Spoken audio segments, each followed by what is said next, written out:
Murder చేయాల్సిన అవసరం వాడికేంటి? మరి మాకేం అవసరం ఉందని? ఇందాక మీ మనవలు మా పీకల పిసకాలని చూశారు.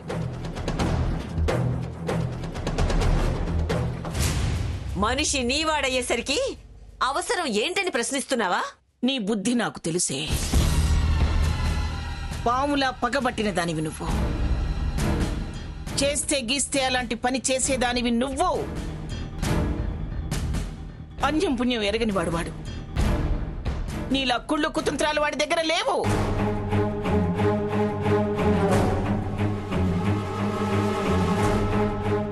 వాడు పట్ట చెట్టం ఏమిటి? రాజకీయాలు చేసేదానివి, అన్ని నాటకాల్లో ఆరితేరిందానివి. అలాంటి పనులు నీకు అలవాటు. కానీ నా రఘు అలాంటి నీచమైన ఆలోచనని కల్లో కూడా రానివ్వడు. అలాంటిది మర్డర్ చేస్తాడా? మనుషుల గురించి మనసుల గురించి తెలిసి కూడా అలా ఎలా వాగుతున్నావు? తనెంతో జగమంతా అంతే అని నీలాగే అందరూ అనుకుంటున్నావా?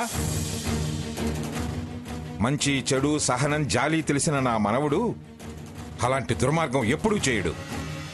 ఆ బాల్ కింద ఏదో ప్లాస్టర్ కనిపించగానే దాన్ని వంక పెట్టుకుని నీ పాపం వాడి గంట కట్టాలనుకుంటున్నావా? పాపిస్తుందానా? ఆహా, అయిందా? అతను మీవాడు, పైగా మనవడు, ఆవిడకు భర్త. కాబట్టి బాగానే గుణగణాలు వివరించి సమర్థిస్తున్నారు.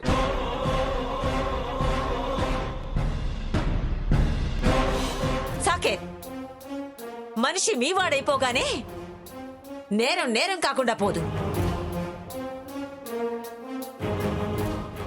చూడు మంగా, స్వర్ణం నేను మర్డర్ చేయలేదు.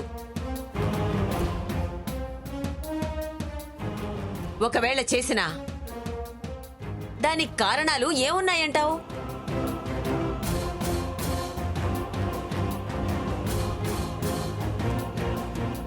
నా మనవరాలు మీ ఇంటి కోడలవలేకపోయింది.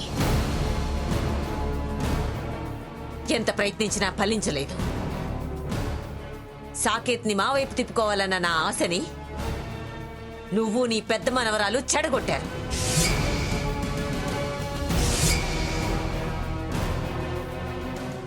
అడ్డు తగిలారు అని నేను పగబట్టానను, లేదా స్వర్ణం నేను తప్పుదారి పట్టించి మిమ్మల్ని కష్టాలు పెట్టించానను రెండే రెండు కారణాలు.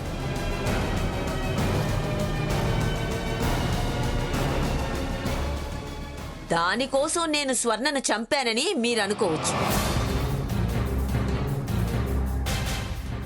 లేదు, హంస చంపిందనుకుంటే దానికి పెద్ద కారణాలే ఉన్నాయి.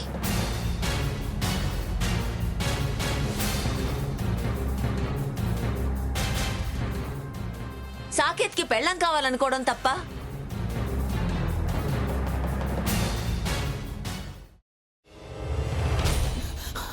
నువ్వు ఇంకేమన్నా చెప్పాలా? ఇంకేమన్నా అబద్ధం చెప్పాలనుకుంటే చెప్పేయి. నేను చూడాలనుకుంటున్నాను నన్ను మోసం చేయడానికి నువ్వు ఎంత నీచానికి దిగజారగలవు అని. ఎందుకు ఆలియా, ఎందుకు నువ్వు ఇలా చేసావు?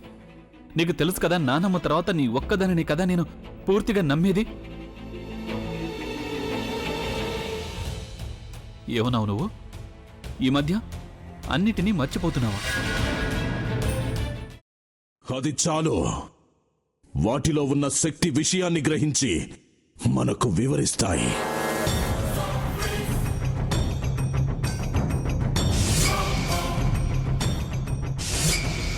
ఎవరు ఆ దండ విప్పొద్దు, గది తలుపులు తెరవద్దు.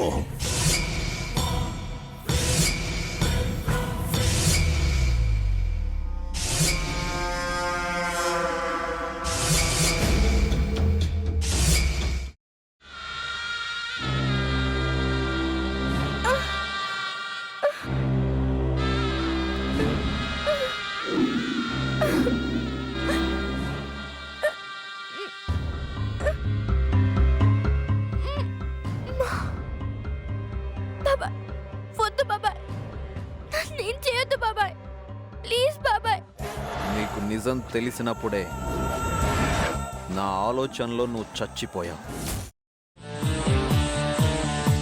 అబ్బా ప్లీజ్ కొంచెం తినండి ప్లీజ్. భీమారావు గారు మీరా? ఇగో మీరా కాదు సక్కుబాయ్. అవును, మీ పనామే లేచిపోయిందని చెప్పి కంప్లైంట్ ఇచ్చినావు కదా. రేయ్, ఆయన కంప్లైంట్ ఇచ్చింది లేచిపోయిందని కాదు, కనిపించడం లేదు అని. అచ్చా, అట్లానా? సరే మేడం. ఇడియట్. ఆ వంట మనిషి పేరేంటన్నారు? రత్తాలు మేడం. ఏం పెద్ద మంచి, నీ వంట మంచిని కూడా మేడం అని పిలుస్తావా? రేయ్ హాఫ్ బ్రెయిన్,